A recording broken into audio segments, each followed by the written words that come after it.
ఉన్న బంగారాన్ని విడిపించి ఆ రోజు ఆన్లైన్ రేటుకే మేము కొంటాం. Sharma gold company.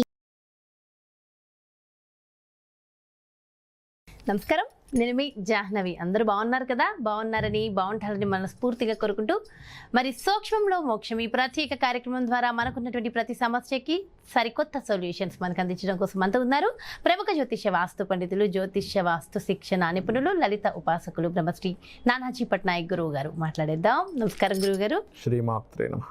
అయితే గురుగారు, ఈసారి అమావాస్య శుక్రవారం వచ్చింది కాబట్టి మనకి ఇంట్లో లక్ష్మి కావాలి, ధనం సమృద్ధిగా ఉండాలి అనుకుంటూ ఉంటాం. ఖచ్చితంగా శుక్రవారం అనగానే మనందరికీ మైండ్లో అదే ఉంటుంది. మరి అమావాస్య కూడా లక్ష్మితో సమానం అంటారు కదా. మరి ఈ అమావాస్య ప్రత్యేకం ఏమిటి? ఈసారి ధన కనక వర్షం మన ఇంట కురవాలంటే మనం ఏం చేయాలంట? నిజంగానే మీరు అన్నట్టుగా కనక వర్షాన్ని కురిపించే అమావాస్య ఇది. అంతేనా? దారిద్రాన్ని తొలగించే అమావాస్య అంటారు. ఎందుకంటే మీరు చూడండి, ఇప్పుడున్న ప్లానటరీ పొజిషన్స్ ఏవైతే ఉన్నాయో, రవిచంద్రులు కలిస్తే అమావాస్య. ఈ రవిచంద్రులతో పాటు శుక్రుడు కూడా ఉన్నాడు, ధనాన్ని ఇచ్చే కారకుడు.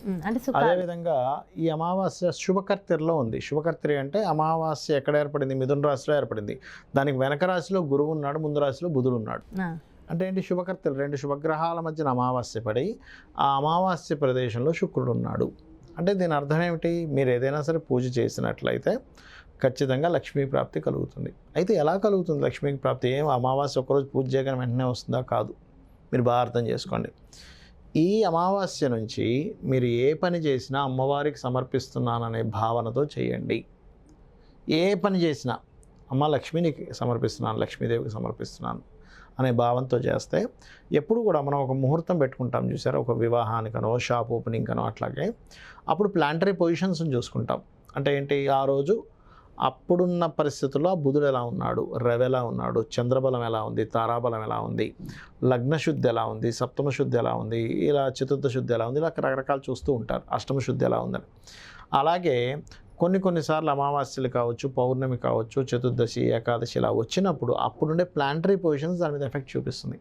అమావాస్యలో చాలా క్లియర్గా మనం ఇందాక చెప్పుకున్నట్టుగా శుక్రుడేమో అమావాస్యతోని శుభకర్తెల్లో అమావాస్య పడింది.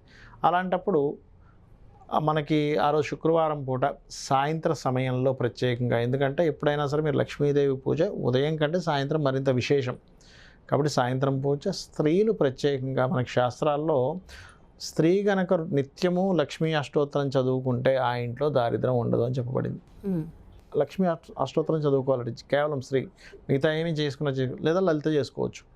అయితే సాయంత్ర సమయంలో చక్కగా అలంకరణ చేసుకొని, అమ్మవారిలాగే స్త్రీ కూడా అలంకరణ చేసుకొని, మీరు అమ్మవారికి సంబంధించినటువంటిది ఏదైతే పటం ఉంటుందో పటాన్ని పెట్టుకొని చక్కగా ఈ పద్మాలతో పూజిస్తే ఇంకా మంచిది.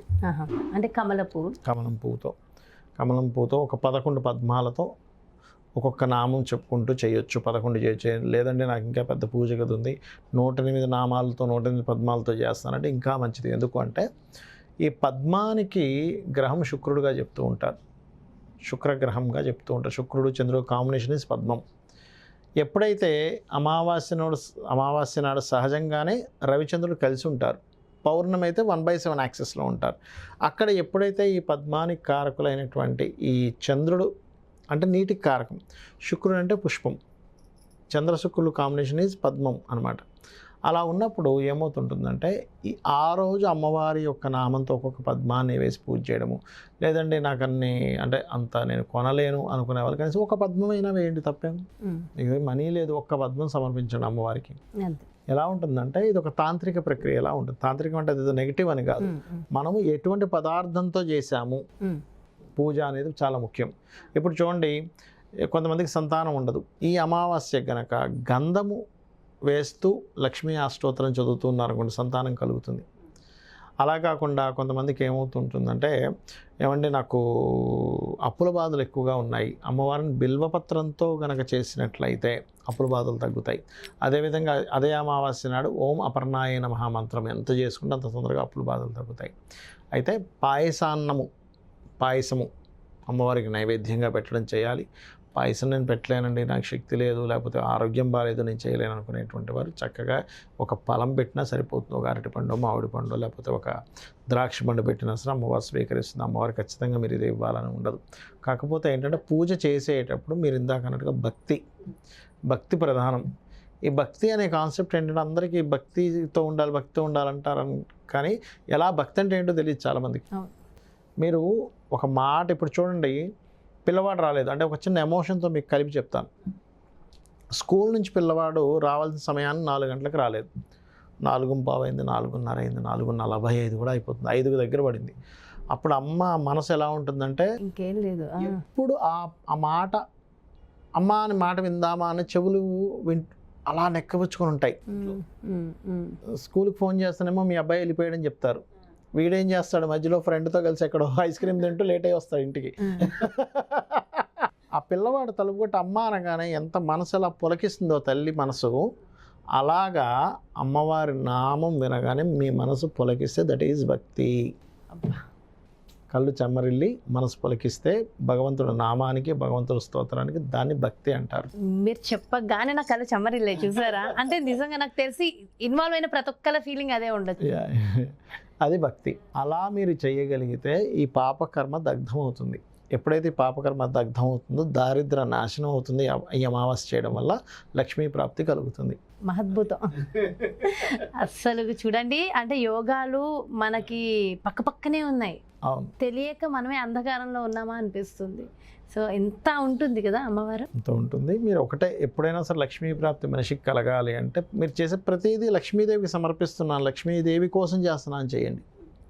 ఇప్పుడు చూడండి, చిన్నపిల్లవాడు ఇందాకనే చెప్పిన ఉదాహరణలోనే పిల్లడి కోసం వండుతున్నాను, తెల్ల ఎలా ఉంటుంది, ఇంకొక ముద్ద ఎక్కువ తింటే బాగున్నాం, ఇందులో ఇంకొంచెం వీడికి ఈ బలం రావట్లేదు, సన్నగా ఉన్నాడు, వీళ్ళు లావు అవ్వాలంటే ఏం చేయాలి, ఇవన్నీ ఆలోచిస్తూ పెడతాం. అలాగే భగవంతుడి విషయంలో కూడా అలా చేయాలి. ఆటోమేటిక్గా ఇది ఇవి తింటే ఈ పోషకాలు వస్తాయి, అవి తింటే ఈ పోషకాలు వస్తాయి అన్నట్టుగా అమ్మకి అమ్మ ఎలా అయితే పిల్లడి మీద చూపిస్తుందో ఒక భక్తుడు భగవంతుడి మీద అలా చూపించాలి. అబ్బా నిజంగా అద్భుత. నా భూతో నా భవిష్యత్ ఈ మాటలు వింటుంటే కూడా పులకించిపోతుంది గురువు గారు, చాలా చాలా అద్భుతంగా వివరించారు. ఎందుకంటే అమ్మ భగవంతుడు మించినటువంటి గొప్ప విషయం కానీ ఏమీ లేదు ఈ విశ్వంలో. ఎంతో డీటెయిల్గా ఎక్స్ప్లెయిన్ చేశారు. Thank you so much Guruji. నమస్కారం. శ్రీమాత్రే నమః.